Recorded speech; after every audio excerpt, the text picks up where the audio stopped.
Nagaya naman ng resolusyon si Senator De Lima para imbitahan sa bansa ang Special Rapporteur ng UN kaugnay ng issue ng extrajudicial summary o arbitrary executions.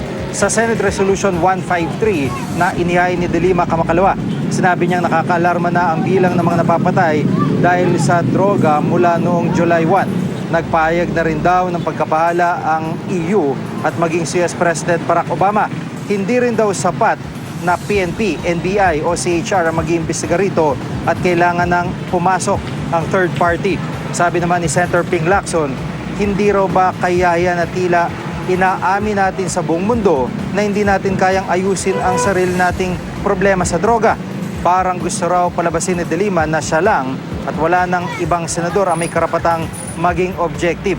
Sabi naman ni Senator Soto, walang pakialam sa atin ang UN sa kampanya laban sa droga. Hindi naman daw tayo nakikialam sa mga isyong isinusulong ng UN. Wala pang reaksyon ang palasyo tungkol dito pero ilang beses nang binatikos ni Pangulong Duterte ang pakikialam ng UN sa kampanya ng administrasyon laban sa droga.